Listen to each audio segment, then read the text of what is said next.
Hello friends, आज हम आपके लिए लेकर आए हैं हमारा इतिहास और नागरिक जीवन कक्षा 7 की इस पुस्तक का पाठ 13। पाठ 12 तक हमने पढ़ लिया था। तो पाठ 13 शुरू करने से पहले एक बार ये रिवाइज़ करेंगे कि जो है हमने पिछले पाठ में क्या क्या सीखा। तो पिछले पाठ में हमने नादिर शाह का आक्रमण देखा, औरंगजेब के बारे में हमने पढ़ा, औरंगजेब के शासनकाल के समय में, और ये भी हमने देखा कि उसका शासनकाल कहाँ तक था। और इसके अतिरिक्त जो है उसने लगभग 50 वर्षों तक शासन किया था, लेकिन लगभग आधा समय वो युद्धों में व्यतीत किया उसने। और मुग़ल वंश के बारे में हमने विस्तार से पिछले पाठ में देखा कि जो है इसका संस्थापक बाबर था और 1526 से 1530 तक उसने शासन किया। हुमायूं 1530 से 40 तक था, फिर बीच में शेरशाह सूरी आया और फिर उसके बाद 1555 से 56 तक वो फिर हुमायूं वापस आया। और फिर उसके बाद अकबर आया 1556 से 1605 ईस्वी तक। फिर जहांगीर आया 1605 में, जो है वो 1627 तक था। फिर उसके बाद शाहजहाँ आया, शाहजहाँ 1628 से 1658 तक आया, मतलब उसने शासन किया था। और फिर उसके बाद औरंगजेब आया 1658 से 1707 तक। ठीक है, तो ये सब हमने देखा था। और उसके बाद हमने देखा कि मुग़ल साम्राज्य का पतन होने लगा औरंगजेब के बाद, और फिर मराठा राज्य का उदय हुआ। तो अगर आपने पिछले वीडियोस नहीं देखे तो आप प्ले लिस्ट में जाकर देख सकते हैं उसे, और फिर आप मुग़ल साम्राज्य को विस्तार से समझ सकते हैं। और अब देखिए यहाँ पर आज हम पढ़ेंगे मराठा राज्य का उदय एवं भारत में यूरोपियों का आगमन। ठीक है, तो देखते हैं क्या है। मराठा शक्ति का उदय किसी एक व्यक्ति अथवा विशेष व्यक्ति समूह का कार्य न था, बल्कि इसका आधार महाराष्ट्र के संपूर्ण निवासी थे, जिन्होंने जाति, भाषा, धर्म, साहित्य और निवास स्थान की एकता के आधार पर राष्ट्रीयता की भावना को जन्म दिया। औरंगजेब की प्रशासकीय अव्यवस्था के कारण केवल उत्तर भारत में ही नहीं वरन दक्षिण भारत की मुस्लिम रियासतों में भी गहरा असंतोष था। सोई हुई मराठा जाति को रामदास, तुकाराम, श्री एकनाथ जैसे संतों ने एक भाषा, एक ही प्रकार के रीति रिवाज और एक सी जीवन पद्धति की भावना उत्पन्न करके एक सूत्र में बांध दिया। मराठों में राष्ट्रीय भावना का संचार करने के लिए शिवाजी के रूप में मराठों को एक वीर योद्धा तथा नेता मिल गया। शिवाजी ने मराठों को संगठित करके दक्षिण में स्वतंत्र राज्य की स्थापना की। ठीक है, अब शिवाजी के बारे में विस्तार से देखते हैं। 1674 से 1680 तक इन्होंने जो है शासन संभाला था। देखते हैं। मराठा साम्राज्य के प्रथम शासक शिवाजी थे। शिवाजी का जन्म 6 अप्रैल 1627 ईस्वी को सिवनेर के दुर्ग में हुआ। 6 अप्रैल 1627 को सिवनेर के दुर्ग में, ठीक है, इनका जन्म हुआ था। इनके पिता का नाम शाहजी भोसले और माता का नाम जीजाबाई था। शाहजी भोसले पहले अहमदनगर के निजाम तथा बाद में बीजापुर के दरबार में नौकरी करते थे। शिवाजी के पालन पोषण का पूरा दायित्व उनकी माता जीजाबाई पर था। शाहजी ने शिवाजी को अपनी एक जागीर पूरे दे रखी थी। शिवाजी साहसी थे और सोचते थे कि वह दूसरे राजाओं की सेवा क्यों करें, खुद का राज्य क्यों न बना लें। मराठों का अलग राज्य बनाने का उद्देश्य लेकर शिवाजी 18 साल की उम्र में ही सेना इकट्ठी करने लगे। धीरे धीरे अपनी शक्ति संगठित करके एक स्वतंत्र राज्य बनाने के उद्देश्य से शिवाजी ने आसपास के क्षेत्रों पर आक्रमण करके उन्हें जीत लिया। उन्होंने पूना के आसपास कई पहाड़ी किलों को जीता, नए दुर्गों का निर्माण भी कराया, जैसे रायगढ़ का दुर्ग। यहाँ देखिए शिवाजी को दर्शाया गया है अपने सैनिकों के साथ। आगे है, शिवाजी को स्वतंत्र राज्य की स्थापना करने में दक्षिण के बीजापुर और अहमदनगर के सुल्तानों तथा दिल्ली के मुगल बादशाह से संघर्ष करना पड़ा। शिवाजी को मारने के लिए बीजापुर के सुल्तान ने अपने एक प्रमुख सेनापति अफजल खां को एक विशाल सेना के साथ भेजा। ठीक है, अफजल खां ने शिवाजी को मारने के लिए चालाकी से उन्हें अपने तंबू में बुलाया। आइए अब आगे की कहानी पढ़ें। ये देखिए, आगे की कहानी को एक कॉमिक के रूप में दर्शाया गया है। यहाँ पहले इसे देख लेते हैं। अफजल खां अपने पहरेदारों के साथ पालकी में बैठकर शिवाजी से मिलने चल दिया। यहाँ देखिए जा रहा है ये। और फिर शिवाजी ने कहा था, सेना मत लाना डरपोक कहीं का, ये सोच रहा है। फिर क्या होगा आगे देखते हैं। फिर शिवाजी भी अपने पहरेदारों के साथ अफजल खां से मिलने चल दिए। तुम्हारा अंतिम समय आ चुका है, ये सोच रहा है, आओ बेटे मुझसे गले मिलो। ठीक है, फिर आगे क्या होता है देखते हैं। अफजल ने शिवाजी को गले लगाया और अपना खंजर शिवाजी को मारने के लिए उठा लिया। अरे ये मुझे मारना चाहता है, शिवाजी सोचें, यहाँ पे देखें। फिर उसके बाद जो है शिवाजी ने खंजर झपट लिया, हाथ में पहने बघनक से अफजल खां के पेट में खंजर घोंप दिया। यहाँ देखिए दर्शाया गया है। फिर क्या, और इस तरह शिवाजी ने अफजल खां को अपनी चालाकी और साहस से मार डाला। यहाँ इस कॉमिक के रूप में इसको दिया गया है। अब हम इस कहानी को विस्तार से देखते हैं। तो यहाँ पर है कि जो है आगे की कहानी दिया गया है कि शिवाजी को मारने के लिए चालाकी से उसने अपने तंबू में बुलाया था शिवाजी से मिलने के लिए अफजल खां ने। तो आगे देखते हैं क्या हुआ। शिवाजी को नियंत्रित करने के लिए मुग़ल बादशाह औरंगजेब ने सूबेदार शाइस्ता खां को भेजा। शिवाजी ने उसे भी परास्त कर दिया। इसके बाद औरंगजेब ने जय सिंह को शिवाजी के पास भेजा। जय सिंह के समझाने बुझाने पर औरंगजेब से संधि करने के लिए शिवाजी औरंगजेब के दरबार में गए। वहाँ शिवाजी के स्वतंत्र व्यवहार से वह असंतुष्ट हो गया और उसने शिवाजी को कैद कर लिया। शिवाजी औरंगजेब की इस कैद से एक योजना बनाकर निकल गए। इसके बाद उन्होंने 1670 ईस्वी में सूरत पर आक्रमण करके बहुत सी संपत्ति इकट्ठी कर ली। शिवाजी का रायगढ़ में एक पंडित गंगा भट्ट के द्वारा विधिवत राज्याभिषेक हुआ। शिवाजी का राज्याभिषेक किसने करवाया? पंडित गंगा भट्ट ने, ठीक है। और उन्होंने छत्रपति की उपाधि धारण की। तो जब रायगढ़ में शिवाजी का जो है राज्याभिषेक कहाँ हुआ? रायगढ़ में। तो यहाँ पर जब उनका पंडित गंगा भट्ट ने राज्याभिषेक किया तो उन्होंने उपाधि धारण की छत्रपति की, है ना। शिवाजी का राज्य उत्तर में रामनगर, सूरत में स्थित है ये जगह। रामनगर से लेकर दक्षिण में कारवार तक समुद्र तट के किनारे किनारे फैला हुआ था। 1680 ईस्वी में शिवाजी की मृत्यु हो गई।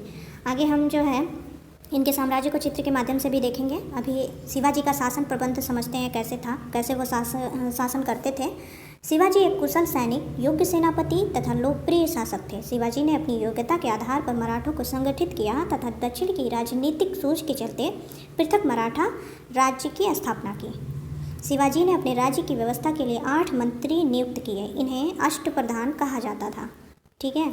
शिवाजी ने जो 8 मंत्री नियुक्त किए थे वो अष्टप्रधान थे और ये इन सभी के जो है पद नाम यहाँ दिए गए हैं। सबसे पहला जो था प्रमुख पद वो पेशवा का होता था, जिसे प्रधानमंत्री कहते थे। अमात्य मजूमदार को मंत्री, फिर सचिव, फिर सुमंत, दबीर, फिर उसके बाद सेनापति, पंडित राव, फिर न्यायाधीश, ठीक है। ये पद थे अष्टप्रधान के।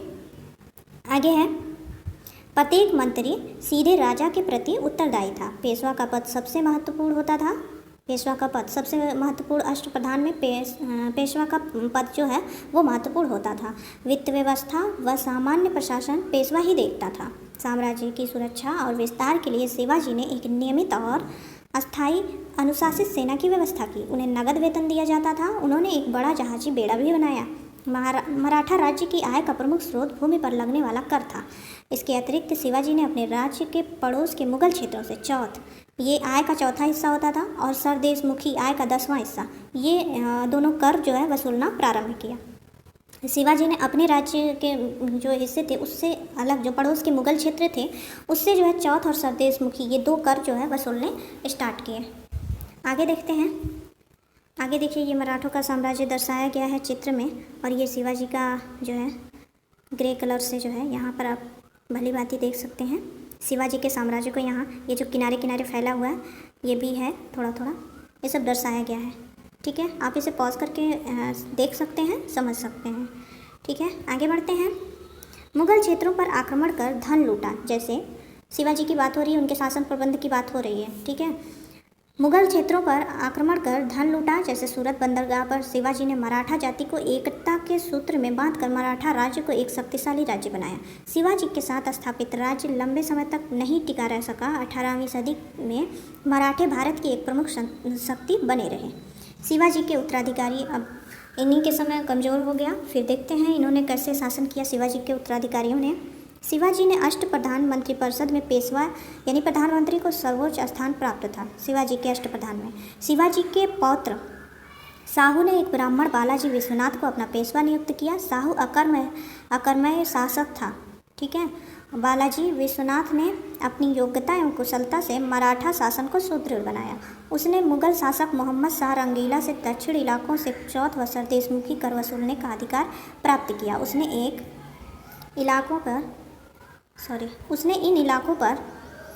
उन इलाकों पर पुनः अधिकार किया जिन पर मुगलों का अधिकार हो गया था। सैनिक और आर्थिक दृष्टि से मराठों ने अपनी शक्ति को बहुत बढ़ा लिया और अब वे मुगल सेना का सामना भली भांति कर सकते थे। मुगल बादशाह औरंगजेब को मराठों ने लगातार गोरिल्ला तथा छापामार युद्धों में व्यस्त रखा। अब ये छापामार युद्ध क्या है उसको देखते हैं पहले, फिर उसके बाद आगे बढ़ेंगे। सेना की छोटी टुकड़ी जिसमें सैनिकों की संख्या कम होती थी, ये शत्रु से आमने सामने युद्ध न करके पहाड़ियों व जंगलों में छिपकर उन पर पीछे से हमला करके भाग जाते थे। इस प्रणाली को छापामार युद्ध प्रणाली कहते थे। शिवाजी ने मुगलों से लड़ने के लिए छापामार युद्ध प्रणाली का प्रयोग किया था। इसे गोरिल्ला युद्ध प्रणाली भी कहते थे, ठीक है। आगे है मराठा संगठन।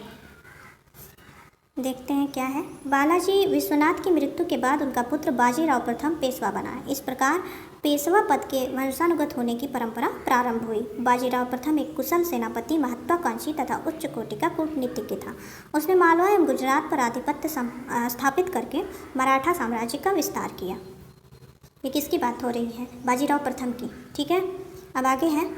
बाजीराव प्रथम ने इनको अपने अपने क्षेत्रों में संपूर्ण स्वतंत्रता दी। वे अपने अपने क्षेत्रों में अपने अनुसार कर लगाने के लिए स्वतंत्र थे, लेकिन उन्हें एक निश्चित रकम पेशवा को भेंट करनी पड़ती थी। इन मराठा सरदारों को पेशवा के अधीन रहकर कार्य करना होता था और समय पड़ने पर पेशवा के नेतृत्व में सैनिक अभियानों में जाना पड़ता था। इस प्रकार मराठा सरदारों का यह समूह मराठा संगठन कहलाया, जिसका मुखिया पेशवा था। बाजीराव प्रथम की मृत्यु के बाद उसका पुत्र बालाजी बाजीराव द्वितीय पेशवा बना। उसने मालवा, गुजरात, बुंदेलखंड, बंगाल, उड़ीसा, बीजापुर तथा औरंगाबाद के कुछ हिस्सों पर अधिकार कर लिया। इस प्रकार दक्षिण में मराठों का दबदबा बढ़ गया। राजपूत, जाट, रोहेल, अफगान भी मराठों की शक्ति से आतंकित हो गए थे। आगे है। अब देखिए, ये चूँकि जो है पानीपत का तीसरा युद्ध अब लड़ा जाएगा मराठों के साथ, तो ये जो है दिया गया है एक पिछले पढ़े हुए पाठ जो आपने पढ़े हैं उसको एक रिवाइज करने के लिए यहाँ किताब में दिया गया है कि पानीपत का प्रथम युद्ध और द्वितीय युद्ध कब हुआ था। तो पानीपत का प्रथम युद्ध बाबर और इब्राहिम लोदी के बीच में हुआ था और पानीपत का द्वितीय युद्ध अकबर और हेमू के बीच में, ये हमने पिछले पाठ में पढ़ा है। अब इसके परिणाम क्या हुए थे ये भी आप पढ़ चुके हैं। तो आप इसे, अगर आप पढ़े हैं, पिछला वीडियो देखें तो आप कमेंट कीजिए, आपका भी जो है आपके ज्ञान में वृद्धि होगी। देखते हैं, आगे बढ़ते हैं। पानीपत का तीसरा युद्ध। मराठों ने पंजाब पर भी आक्रमण कर उसे जीत लिया, जिस पर अफगानिस्तान के शासक अहमद शाह अब्दाली का अधिकार था। अब्दाली ने रुहेले अफगानों की सहायता से पंजाब पर पुनः अधिकार करके दिल्ली की ओर प्रस्थान किया, जहां सन 1761 में पानीपत के मैदान में मराठों और अब्दाली की सेनाओं के बीच युद्ध हुआ। मराठों को जाट, राजपूत एवं सिख सरदारों का सहयोग नहीं मिला और अहमद शाह अब्दाली विजयी रहा। अहमद शाह अब्दाली की जीत का एक कारण ऊँटों पर रखी घूमने वाली तोपें भी थीं, जिन्होंने मराठों को काफ़ी नुकसान पहुंचाया। तो जो है पानीपत का तृतीय युद्ध किनके बीच हुआ? 1761 में हुआ। यह मराठों और अहमद शाह अब्दाली के बीच में। यह अफगान शासक था और इसमें अहमद शाह अब्दाली विजयी रहा। ठीक है। पानीपत का युद्ध मराठों के लिए घातक सिद्ध हुआ, क्योंकि पंजाब के आक्रमण से अहमद शाह अब्दाली का भारत आगमन हुआ।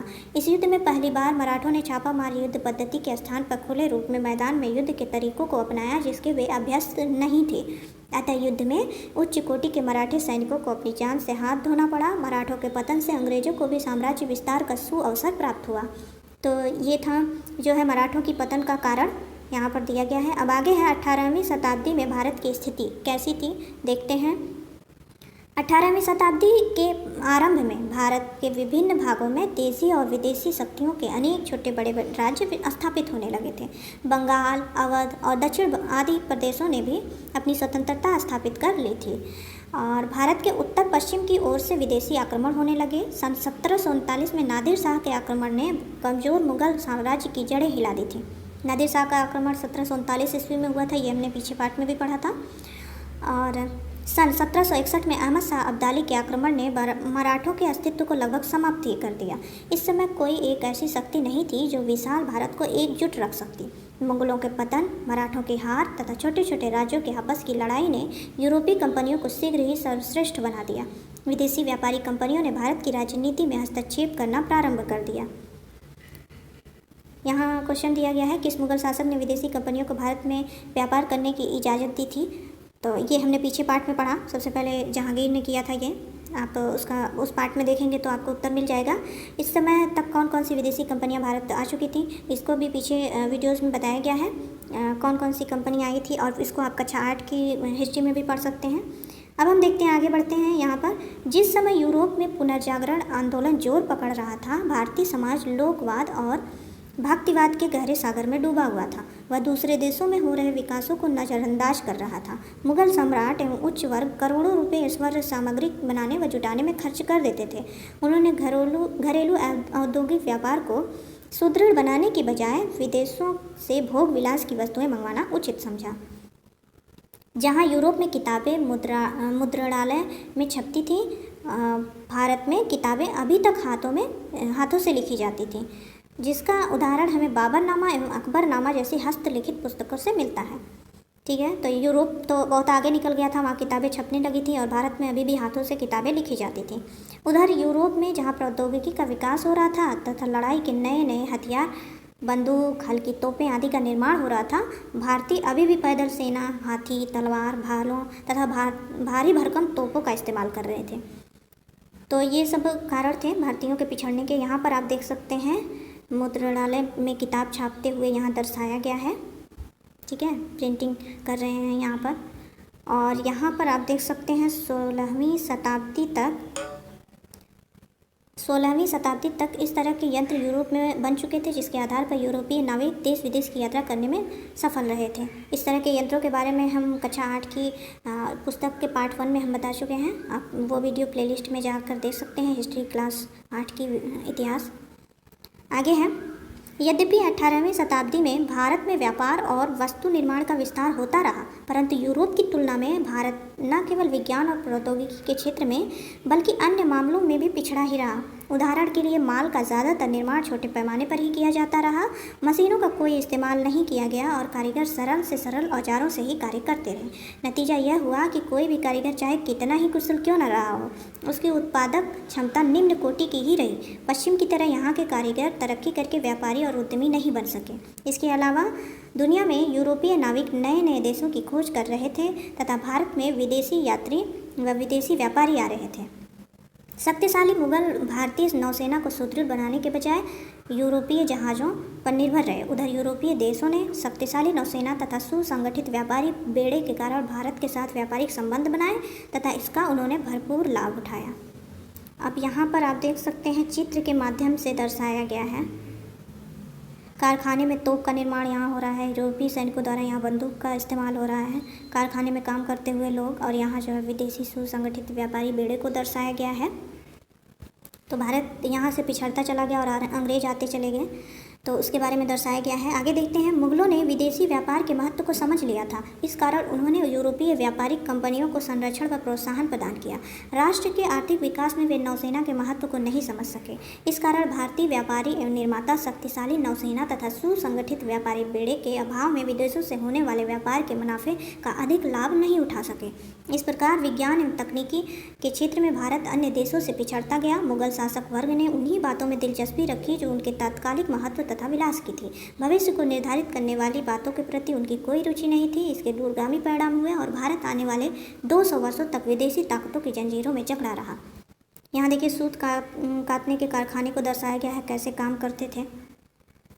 आगे है, यहाँ पर कुछ शब्दावली दी गई है। चौथ, मुगल राज्य को दिए जाने वाले कुल लगान का 1/4 भाग जिसको मराठे जो है अतिरिक्त कर के रूप में वसूलते थे। बाहर के जो मराठा के बाहर के जो क्षेत्र आते थे मुगल साम्राज्य के अंतर्गत, उससे वसूलते थे। और फिर सरदेशमुखी संपूर्ण आय का 10वां भाग जिसको मराठे सारे क्षेत्र से वसूलते थे। और फिर अष्टप्रधान, ये 8 मंत्रियों की एक समिति थी जो शासन कार्यों में मराठा शासक को सलाह देने का कार्य करती थी। तो ये था पाठ 13, जिसमें हमने जो है मराठों के बारे में और यूरोपीय शक्तियों का आगमन कैसे हुआ भारत में, इन सब के बारे में क्यों हुआ ये हमने देखा। कैसे कमज़ोर होता गया भारत, टुकड़ों में बढ़ता गया और इसका जो है फ़ायदा अंग्रेज़ों ने उठाया और वो यूरोपीय शक्तियाँ भारत में आने लगीं। आगे हम लेकर आएंगे अगले भाग में, अगले वीडियो में हम लेकर आएंगे पाठ 14, जिसमें हम जानेंगे मुगलकालीन समाज और संस्कृति कैसी थी।